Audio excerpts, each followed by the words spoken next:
Gentlemen of the jury, tonight it is my privilege to address a group of men I've long been acquainted with in song and story, but men I had never hoped to see. My worthy opponent, Mr. Scratch, called you Americans all. Mr. Scratch is right. You were Americans all. Oh, what a heritage you were born to share. Gentlemen of the jury, I envy you, for you were present at the birth of a mighty union. It was given to you to hear those first cries of pain, and behold the shining babe, born of blood and tears. You are called upon tonight to judge a man named Jabez Stone. What is his case? He's accused of breach of contract. He made a deal to find a shortcut in his life to get rich quickly. The same kind of a deal all of you once made.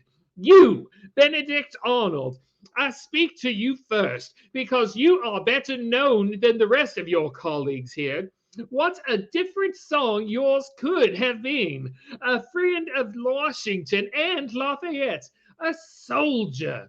General Arnold, you fought so gallantly for the American cause till, let me see, what was the date?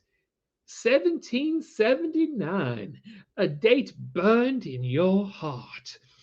The lure of gold made you betray that cause. And you, Simon Girty, now known to all as renegade, a loathsome word. You also took that other way. And you, Walter Butler, what would you give for another chance to see the grasses grow in Cherry Valley without the stain of blood?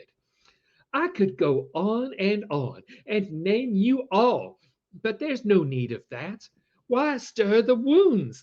I know they pain enough.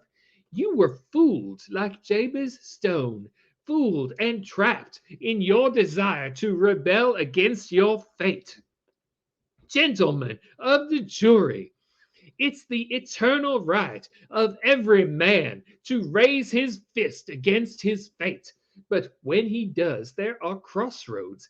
You took the wrong turn. So did Jabez Stone, but he found it out in time. He's here tonight to save his soul. Gentlemen of the jury, I ask you to give Jabez Stone another chance to walk upon this earth among the trees, the growing corn, and the smell of grasses in the spring. What would you all give for another chance to see those things you must all remember and often yearn to touch again? For you were all men once. Clean American air was in your lungs, and you breathed it deeply, for it was free and blew across an earth you loved. These are common things I speak of, small things, but they are good things. Yet without your soul, they mean nothing. Without your soul, they sicken. Mr. Scratch once told you that your soul meant nothing, and you believed him, and you lost your freedom. Freedom isn't just a big word. It is the morning and the bread and the risen sun. It was for freedom we came to these shores in boats and ships. It was a long journey and a hard one and a bitter one. Yes, there is sadness in being a mob, but it is a proud thing too. And out of the suffering and the starvation and the wrong and the right, a new thing has come, a free man. And when the ships of the oppressors are broken and their names forgotten and destroyed, free men will be talking and walking under a free star. Yes, we have planted freedom in this earth like wheat. And we have said to the skies above us, a man shall own his own soul. Now, here is this man. He is your brother. You were Americans all. You can't be on his side, the side of the oppressor. Let Jabez Stone keep his soul, a soul which doesn't belong to him alone, but to his family, his son, and his country. Gentlemen of the jury, don't let this country go to the devil. Free Jabez Stone. God bless the United States and the men who made her free.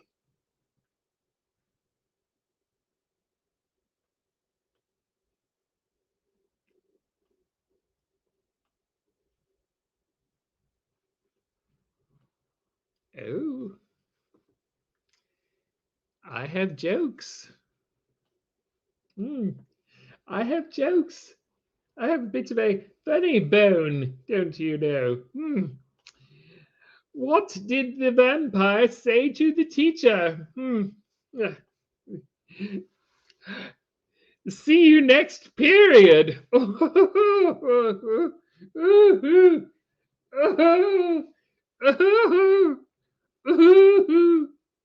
Get it? Oh, oh, oh. What do vampires use to make tea? Mm, Tampons. Oh, oh, oh, oh, oh, I kid. I kid. Oh, my. Oh, I slay. I slay.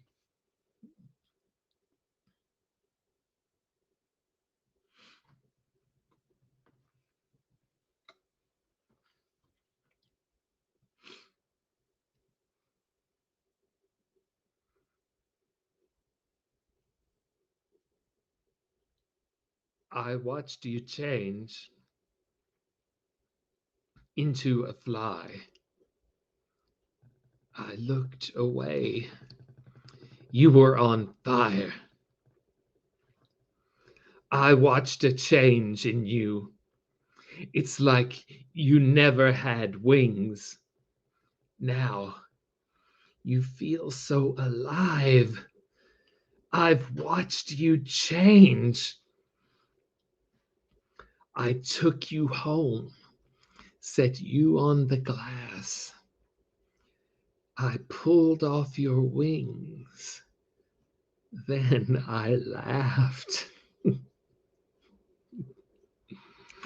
I watched a change in you. It's like you never had wings. Now you feel so alive. I've watched you change. It's like you never had wings. I look at the cross, then I look away, give you the gun, blow me away.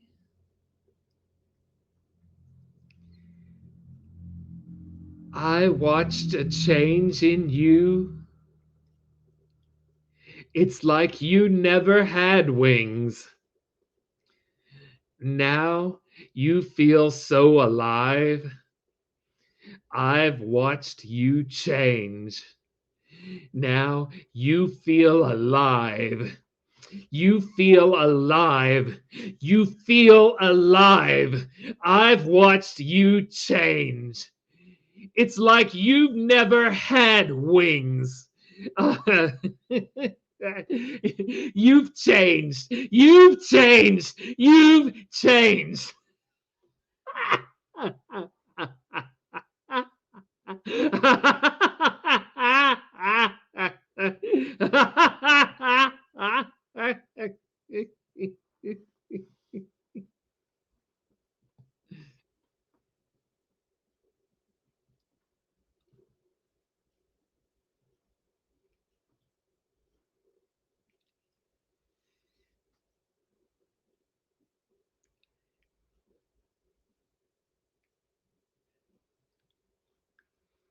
The bridemaidens rejoice the eyes that wait the coming of the bride.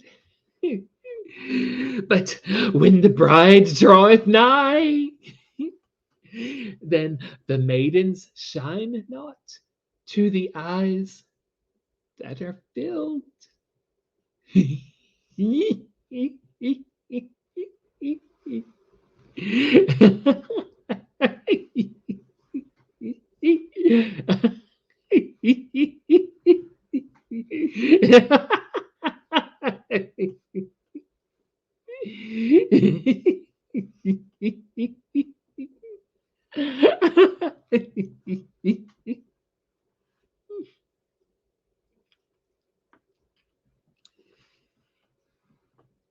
I had to wait 300 years for a virgin to light a candle.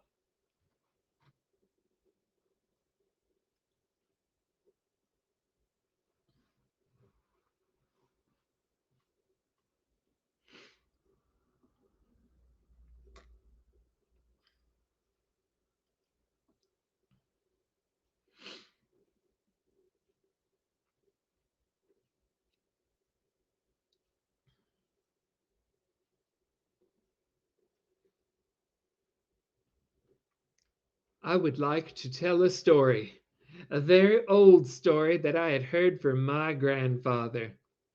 He said that many years ago there lived a man and his wife.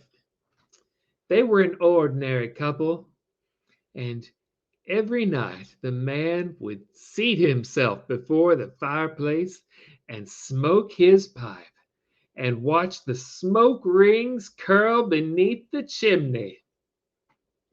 Now, his wife was really not an ordinary person at all, for after she finished her chores about the house, she too would take her place before the fireplace. But her left arm and hand were made of solid gold, and she would polish and shine and polish and shine that golden arm. One night, she said to her husband, as she polished that golden arm, she said, Do you, would you promise me that if I should die before you, will you bury me with my golden arm? Will you promise me that?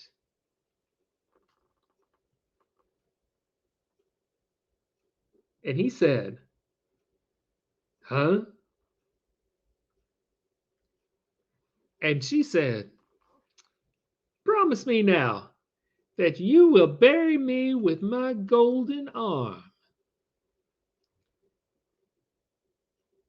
And he said, Oh, well, yes, yes, yes, I will. Uh huh. Do not worry. Well, many years passed, and they lived together, and they were quite happy. When one day the old woman died, and I suppose it was from carrying the weight of that golden arm. And the night before they buried her, her husband thought to himself, I can't let them put that gold into the ground. Why, if I had that gold from that golden arm, I could buy myself a brand new house. I could buy myself a brand new suit of clothes. I could buy myself a wagon and 10 white horses. So he went to the place and he cut off that golden arm. And the next day, his wife was buried without her golden arm. But that night, he stood in front of the fireplace holding the golden arm and thinking to himself, I've got the gold from the golden arm. I shall buy myself a brand new house. I shall buy myself a brand new suit of clothes. I shall buy myself a wagon and 20 white horses. And just as he admired the golden arm, he just happened to look up through the window, and the sky that had been so bright with stars was now very dark, and the wind started to blow about the house. And the noise of the wind, you could barely hear a thing, but over the sound of the wind he heard, "Who's got my golden arm?"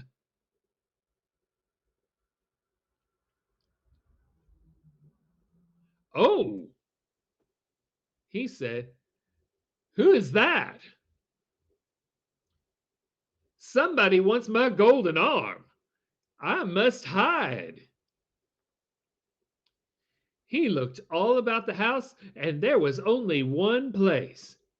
It was a closet. And he started toward the closet, but before he opened the closet door, he looked through the window. And the sky was darker and darker, and the wind blew harder and harder, and the voice was just outside the front door. "Where's my golden arm?"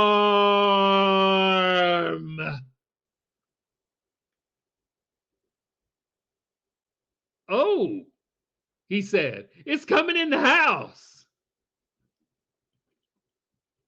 So he stepped into the closet, and he slammed the door, and he turned the key. "Oh," he said, "I'm safe. I'm safe." But inside the closet it was dark, dark, dark. And all about the house the wind blew harder and harder and harder. And all at once the locked closet door started to open. And the candles had burned low and out, and the fire had gone out in the fireplace, and the wind no longer blew outside. It was quiet. But there was that voice standing in front of the closet door. "Where's my golden arm? Who? You've got my golden arm!" And the ghost of his wife grabbed that golden arm, ran down through the hallway, lit through the window, and nobody's ever seen that ghost or the golden arm again.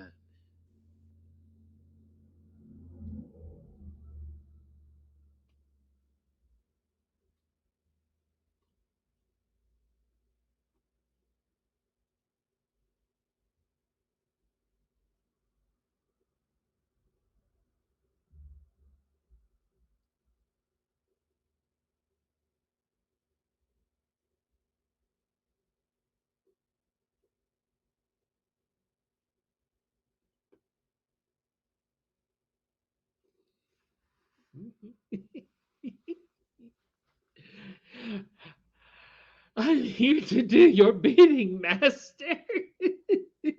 I'm your slave, and you will reward me, for I shall be faithful."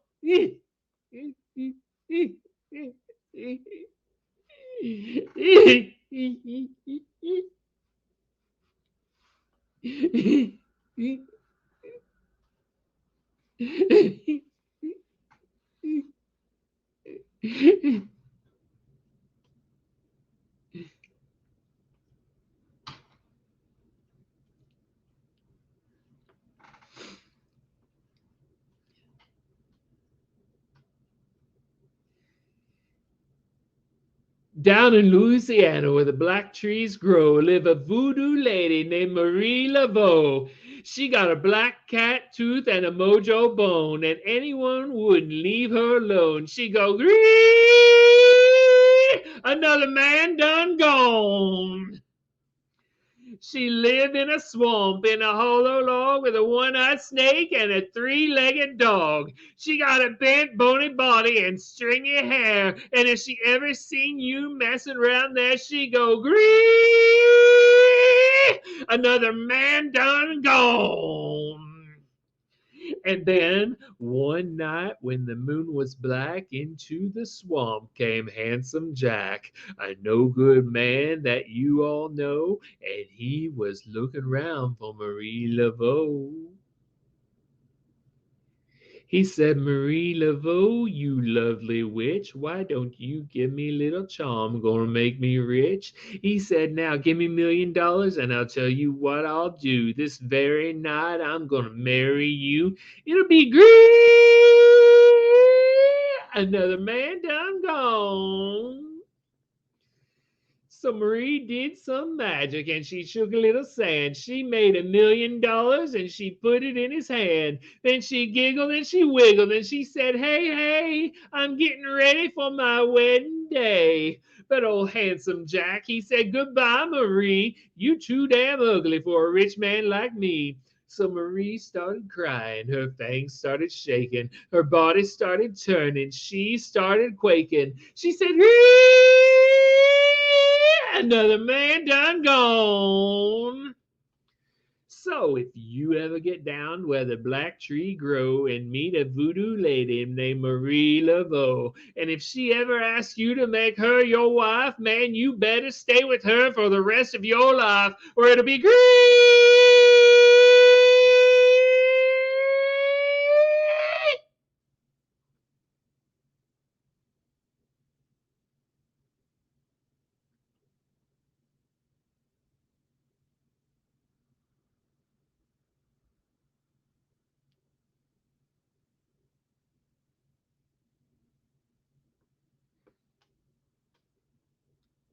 When you came in, the air went out, and every shadow filled up with doubt.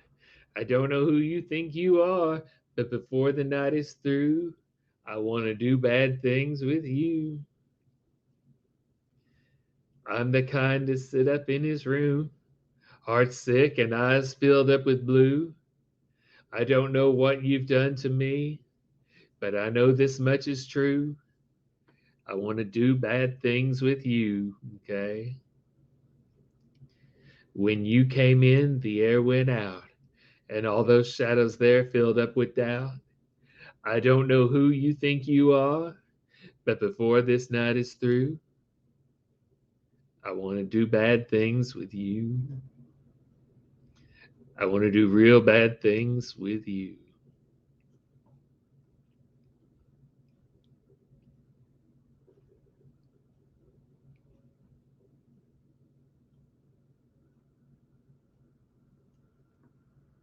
Oh,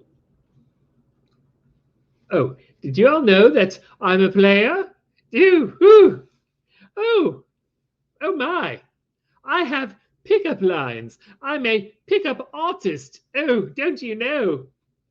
So go ahead and try me. I'll have panties hitting the floor. Oh, oh, here I go. Watch me. I have Halloween pickup lines. Oh, oh, here I go.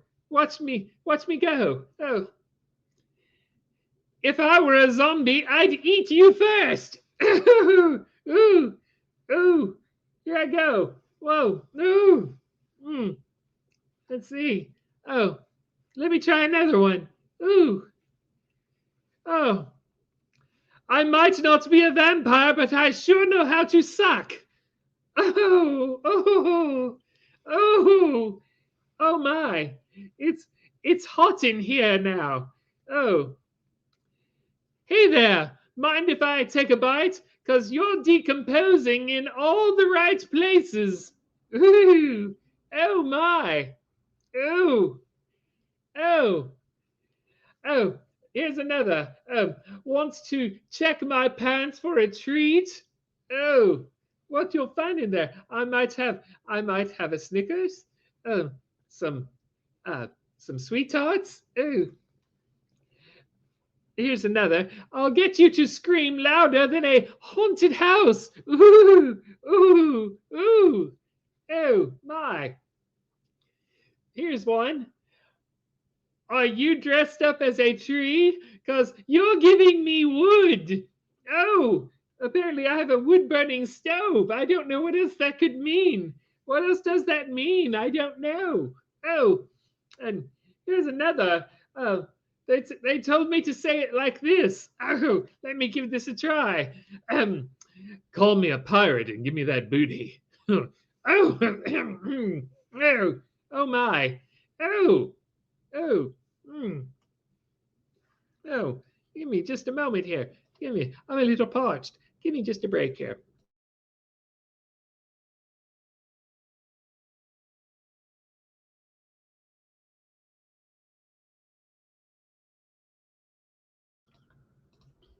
Sorry, I was a little thirsty. Let me get back over here.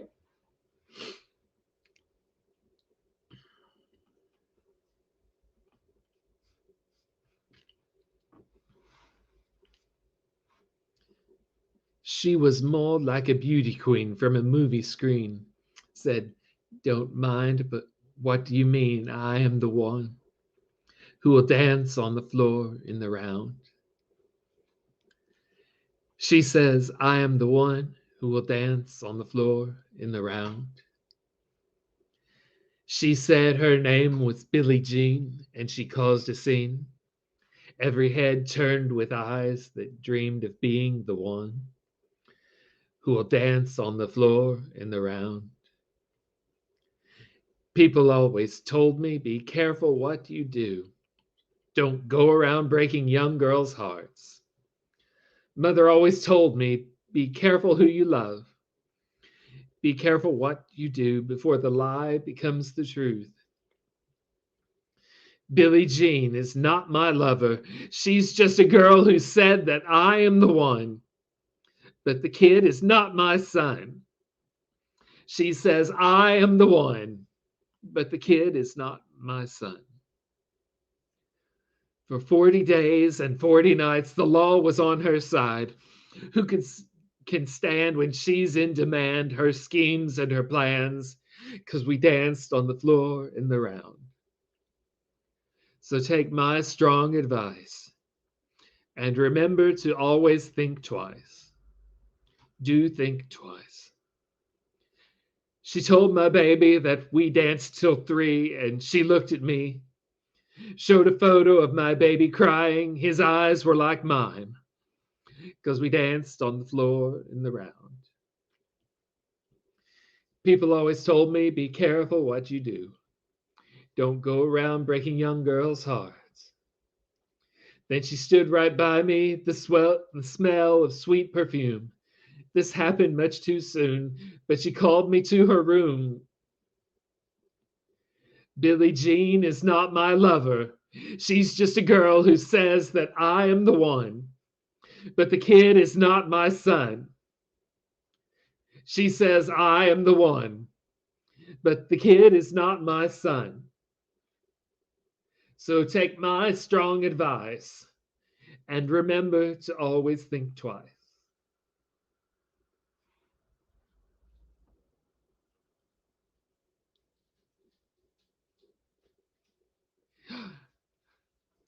It's the chocolate covered finger of a man named Clark.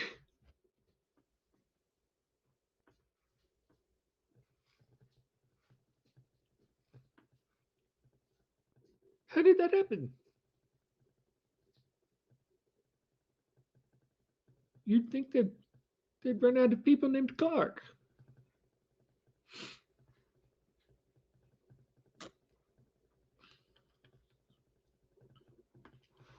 Okay, so see, one time Randy Beeman's mom's best friend, whose name is Linda, wanted to get a tan more than anything. So she went to a tanning salon and she stayed in too long and she bulled her guts.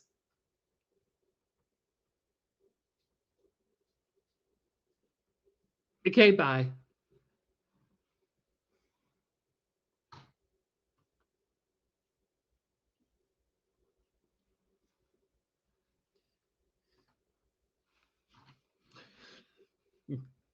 I tried to kill him for the purpose of strengthening my vital powers by the assimilation with my own body of his life through the medium of his blood, relying, of course, upon the scriptural phrase,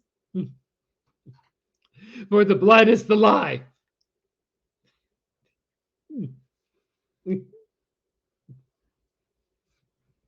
The blood is the life.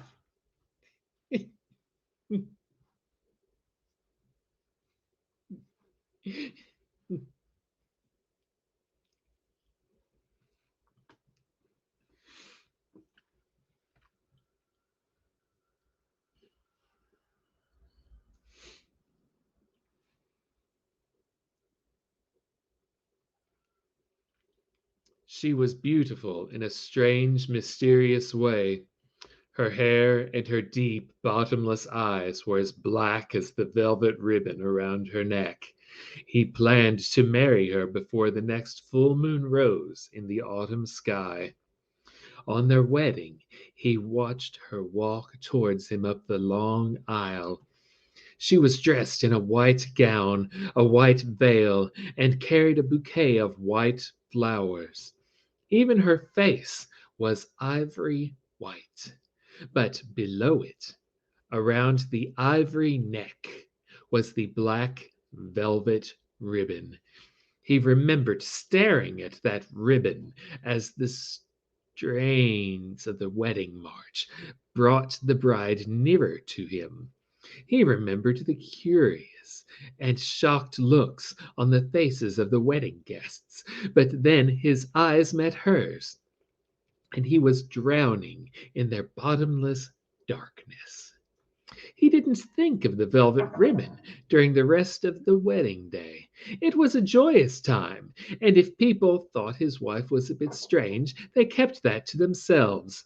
That night, when they were alone, he saw that the ribbon was still there, still circling her lovely neck.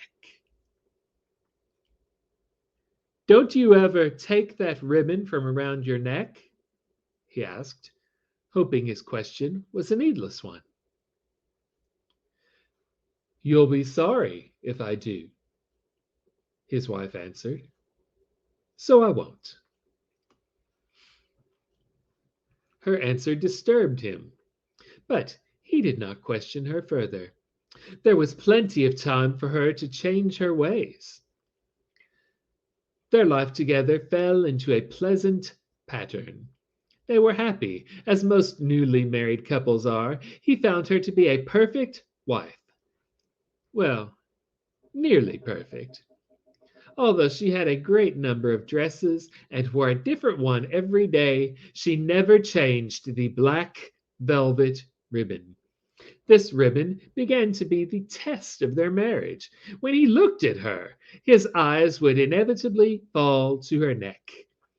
When he kissed her, he could feel the ribbon tightening around his own throat. "Won't you please take that ribbon from around your neck?" he asked her time and time again. "You'll be sorry if I do, so I won't." This was always her answer.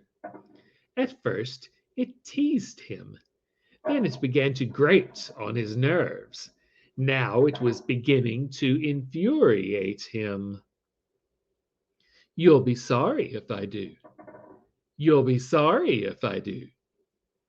One day, he tried to pull the ribbon off after she had repeated her answer like a mechanical doll.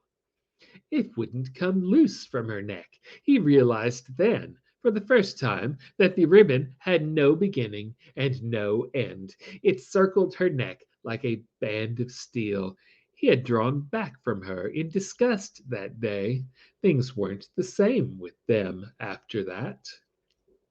At the breakfast table, the black ribbon seemed to mock him as he drank his suddenly bitter coffee. In the afternoon, outside, the ribbon made a funeral out of the sunlight, but it was at night when it bothered him the most. He knew he could live with it no longer. Either take that ribbon off, or I will, he said one night to his wife of only 4 weeks. You'll be sorry if I do, so I won't. She smiled at him and then fell off to sleep. But he did not sleep. He lay there, staring at the hated ribbon. He had meant what he said. If she would not take off the ribbon, he would. As she lay sleeping and unsuspecting, he crept out of bed and over to her sewing box. He had seen a small, sharp pair of scissors she kept there. It was thin enough, he knew, to slip between the velvet ribbon and her soft neck. Gripping the scissors in his trembling hands, he walked softly back to the bed. He came up to where she lay and stood over her. Her head was thrown back on the pillow, and her throat, with the black velvet ribbon around it, rose ever so slightly with her breathing. He bent down, and with one swift movement he forced the thin blade of the scissors under the ribbon. Then, with a quick, triumphant snip, he severed the ribbon that had come between them. The black velvet ribbon fell away from his wife's neck. Her head rolled off the bed and landed on the floor with a thump. She was muttering, "You'll be sorry. You'll be sorry."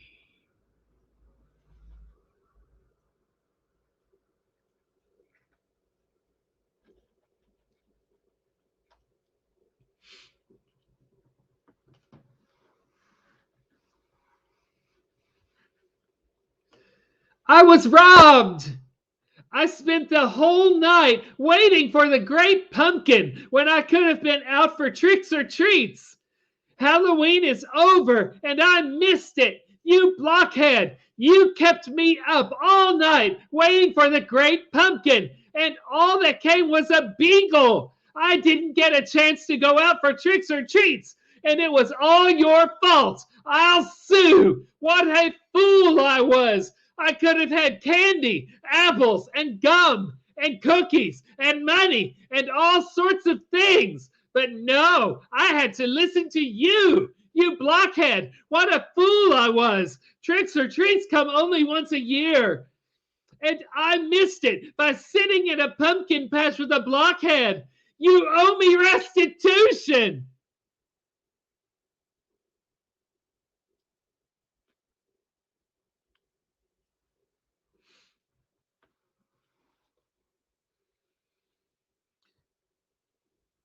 Okay, this is scary. See, one time Randy Beeman was asleep and he heard a scratch, scratch, scratch on the window and he woke up and nothing was there. So the next night he heard a scratch, scratch, scratch on the floor and he woke up and there was nothing there. And so the next night he heard a scratch, scratch, scratch on his bed and he woke up and you know what it was? His mom's Lee press on nails had come alive and they were after Randy Beeman. Ah! Okay, bye.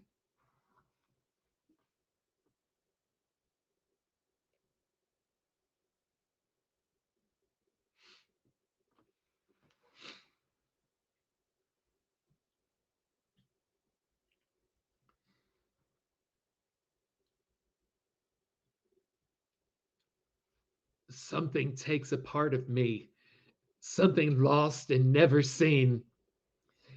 Every time I start to believe, something's torn and taken from me. From me. Life's got to always be messing with me. Can't they chill and let me be free? Can't I take away all this pain? I try to every night, all in vain, in vain. Sometimes I cannot take this place. Sometimes it's my life I can't taste.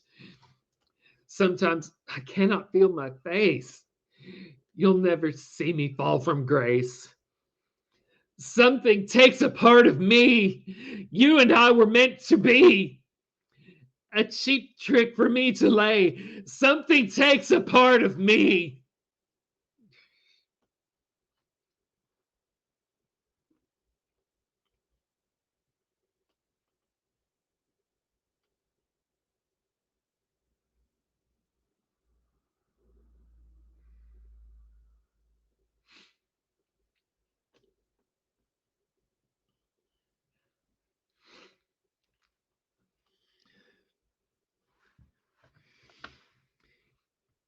You don't know what you do by keeping me here. I'm speaking from the depths of my heart, of my very soul. You don't know whom you wrong or how, and I may not tell. Woe is me! I may not tell.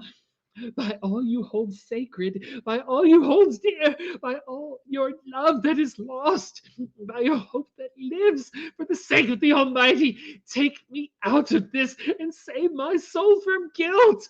Can't you hear me, man? Can't you understand? Will you never learn? Don't you know that I am sane and earnest now, that I am no lunatic in a mad fit, but a sane man fighting for his soul? Oh, hear me! Hear me! Let me go! Let me go! Let me go!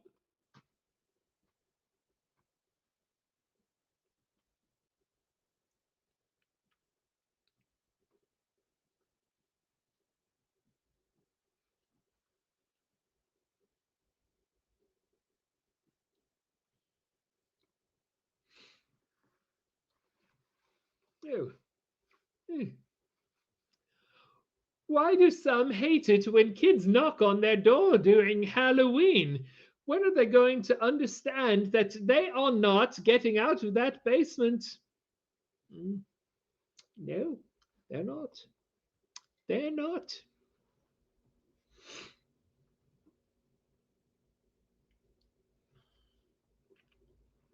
Well, it says to form a circle of salt to protect from zombies, witches, and old boyfriends. Oh, better get on that. Oh, oh my.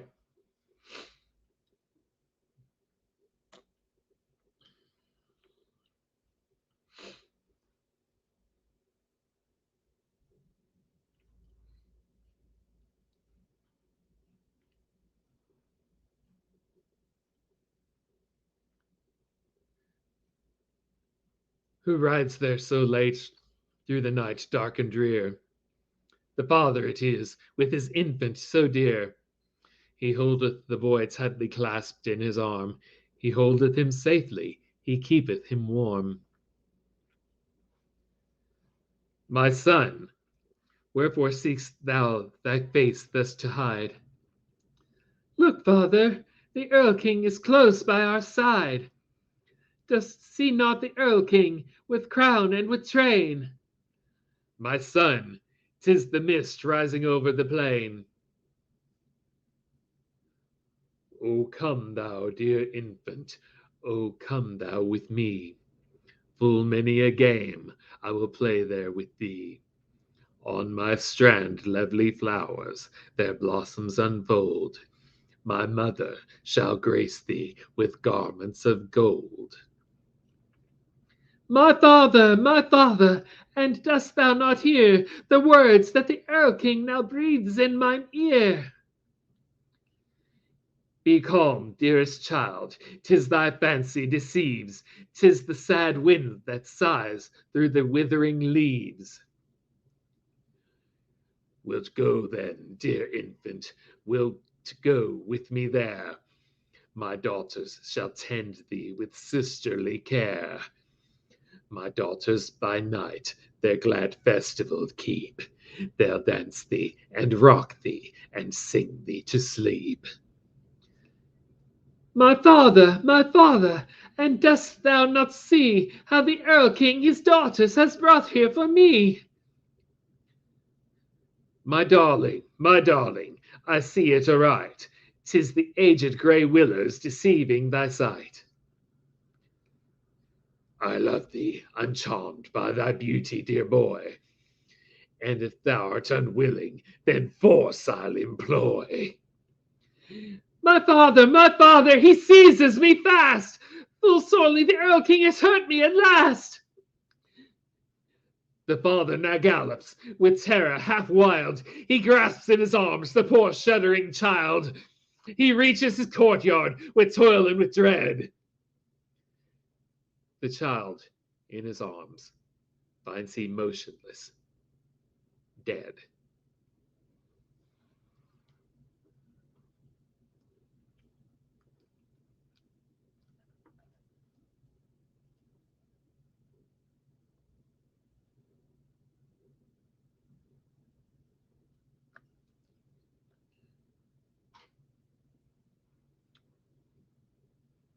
Fine.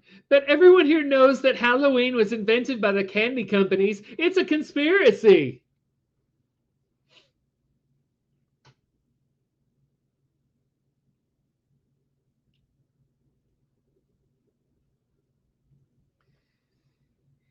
It's close to midnight.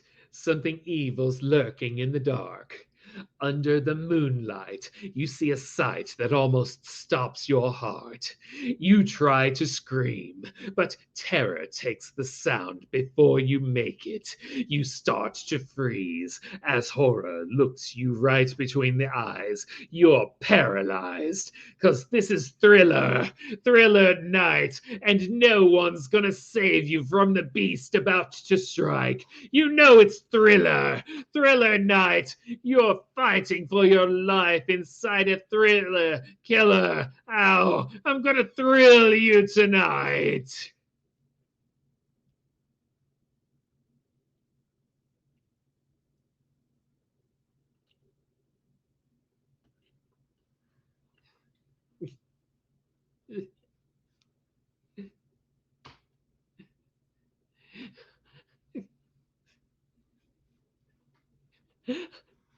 He came and stood below my window in the moonlight, and, and he promised me things, not in words, but by doing them, by making them happen.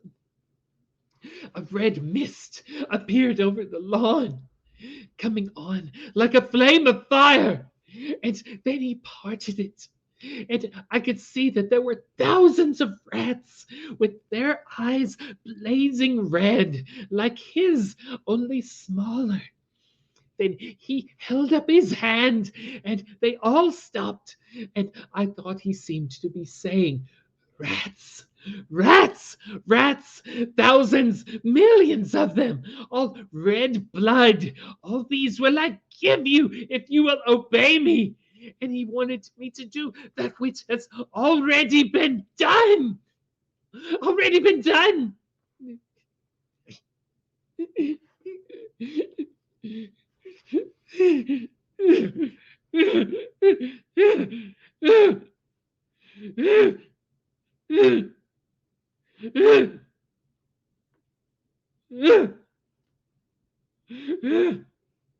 It's already done.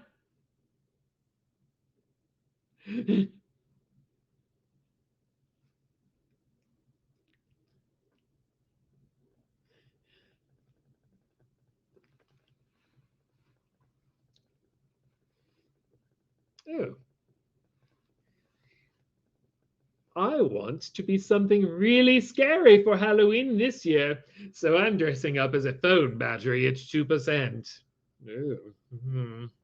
Hmm.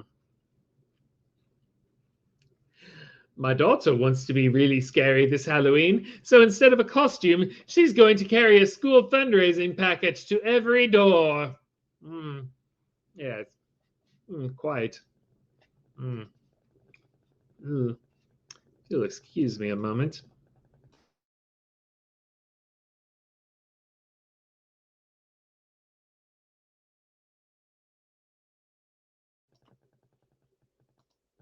Sorry, I needed another moment.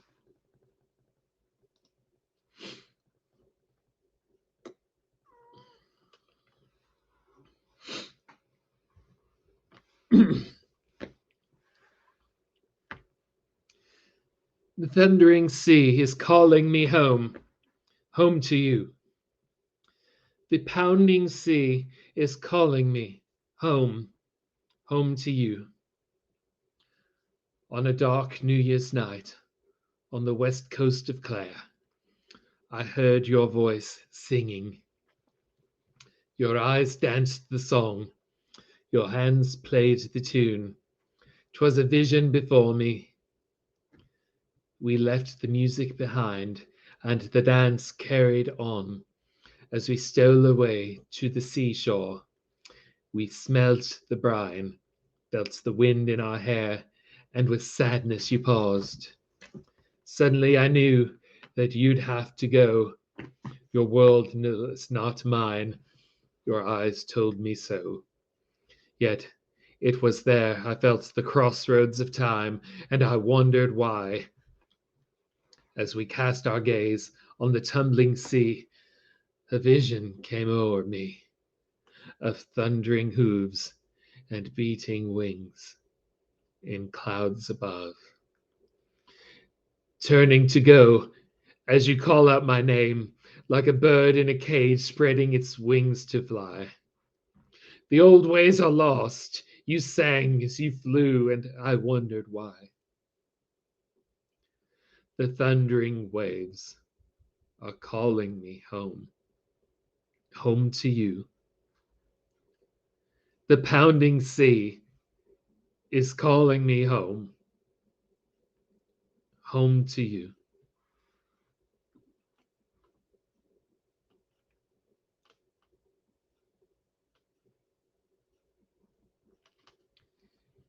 Oh, I have more jokes.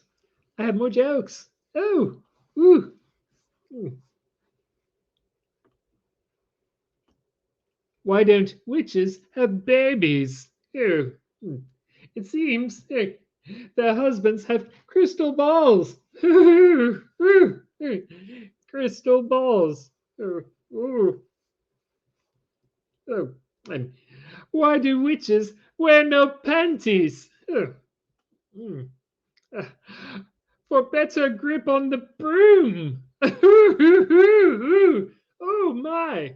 Oh, oh my. Ah, seems there might be splinters.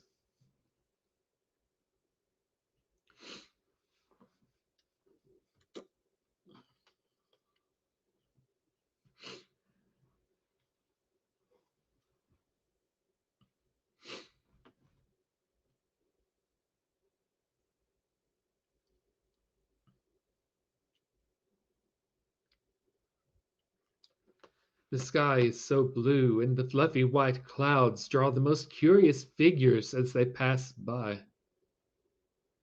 The green grass feels cool and comfortable under my skin.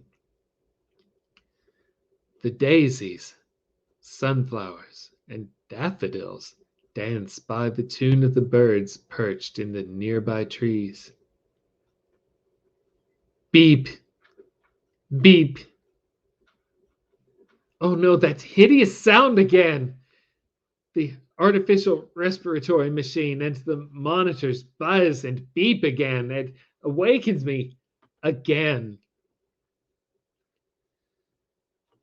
At least this is not painful. In fact, I feel nothing at all.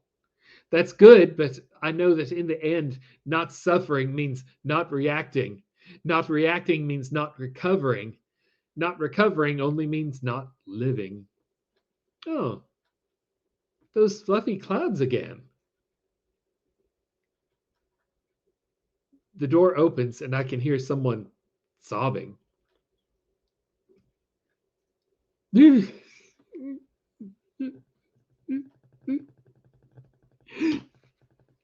so sorry, my love. I swear I did everything I could. But it's been too long.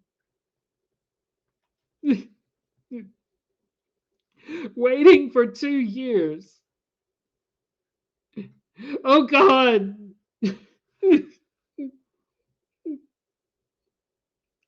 Why did you have to go?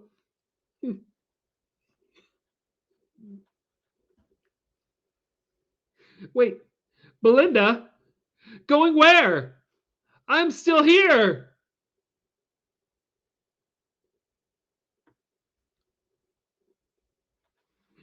I loved you since forever. I still love you.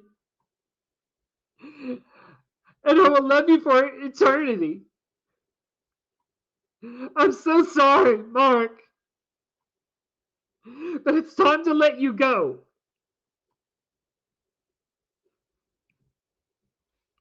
Belinda, don't.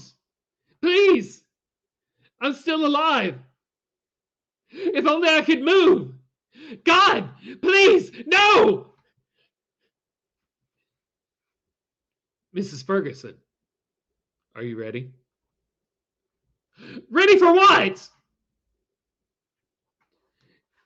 Yes, Dr. Porter, I'm ready.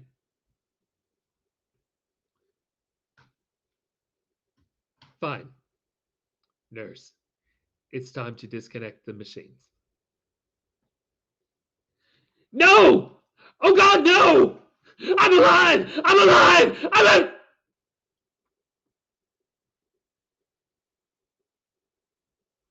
Time of death, 3:15 p.m.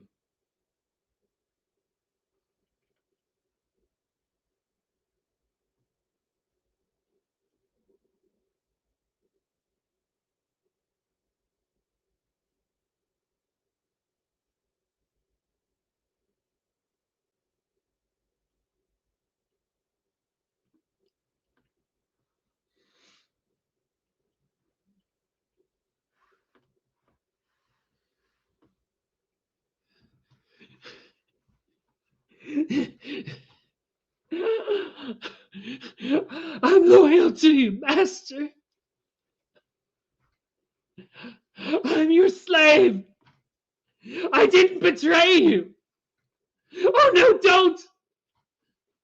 Don't kill me! Let me live! Oh, please! Punish me! Torture me! But let me live! I can't die with all those lives on my conscience!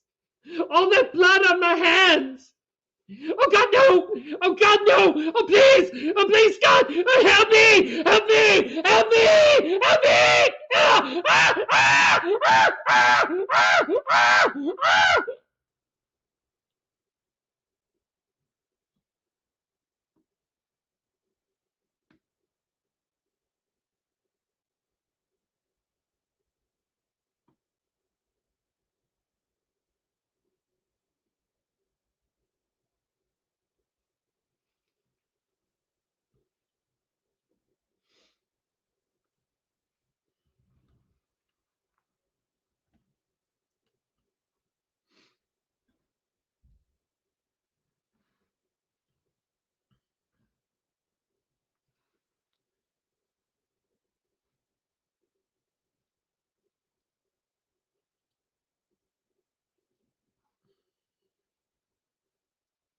So ghostly then, the girl came in.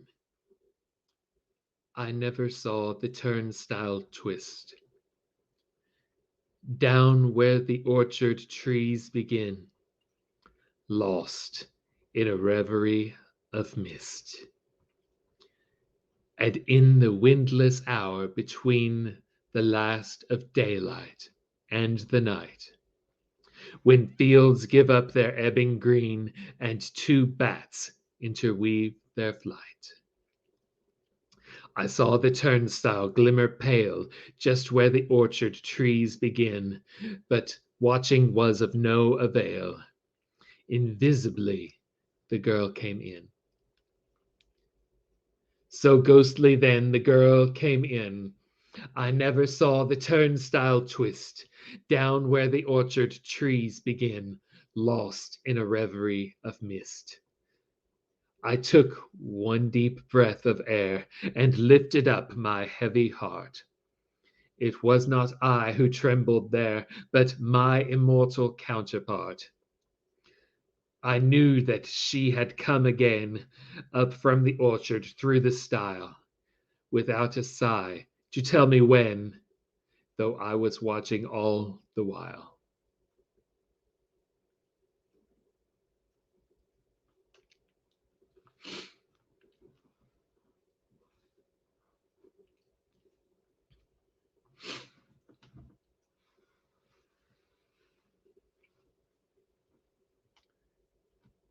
Time goes by, and I'm still here, hidden inside this closet. I cry unwanted, unsalted, and intangible tears of solitude. I've grounded myself, confining my eternal existence to this dark and tiny space. I'm accustomed to that. I've always done this way, so it's fine for me.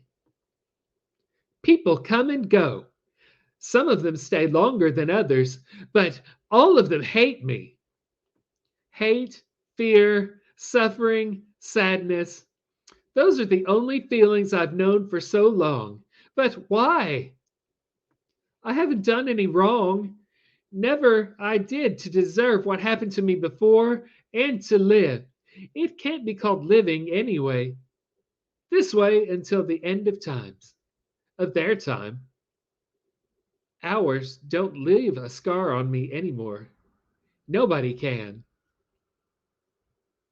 Happiness comes just in a short span, a brief spark of light in my dim world. I don't bother them. I keep quiet, like my mother always told me to do, because she couldn't stand my voice. She yelled at me and locked me inside the closet for hours until one day she silenced me forever. She too hated me.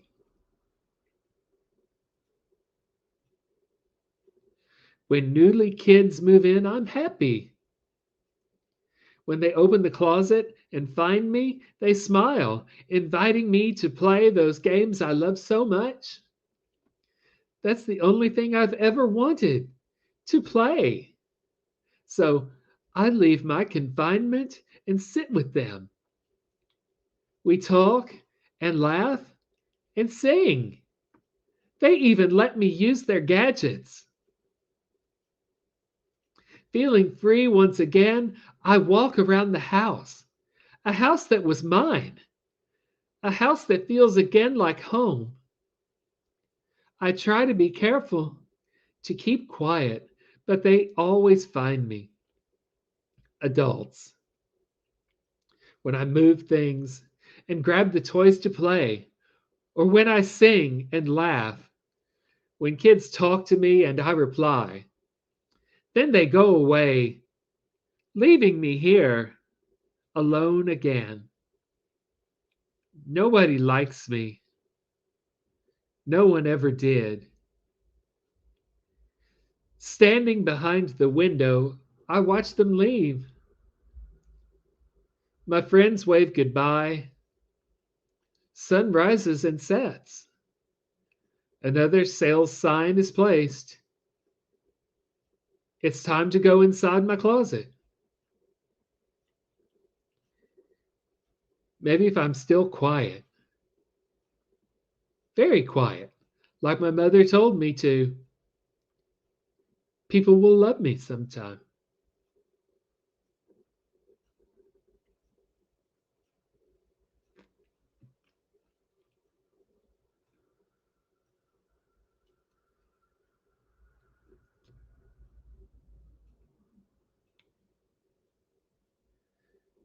Where dips the rocky highland of Sleuth Wood in the lake, there lies a leafy island where flapping herons wake.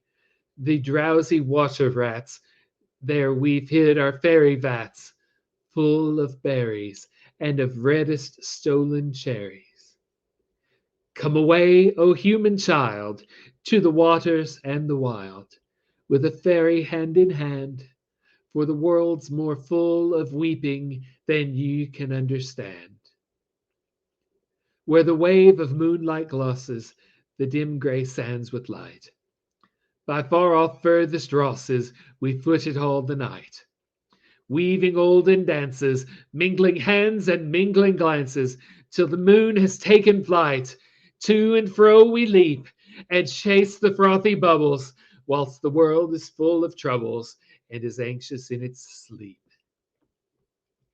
Come away, O human child, to the waters and the wild, with a fairy hand in hand, for the world's more full of weeping than you can understand. And away with us he's going, the solemn eyed. He'll hear no more the lowing of the calves on the warm hillside, or the kettle on the hob sing peace into his breast, or see the brown mice bob running round the oatmeal chest. For here comes the human child to the waters and the wild, with a fairy hand in hand, for the world's more full of weeping than you can understand.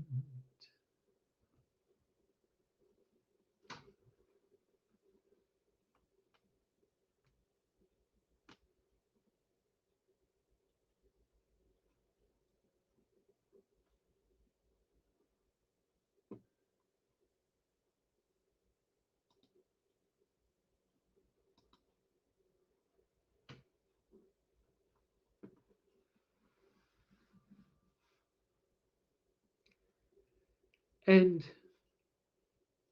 that was the Halloween version of the heavy drama stream. I hope you all enjoyed it.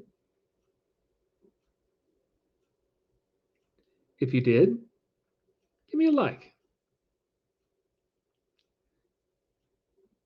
If you really enjoyed it, as always, super chats and super thanks and super stickers are always active. You know the drill.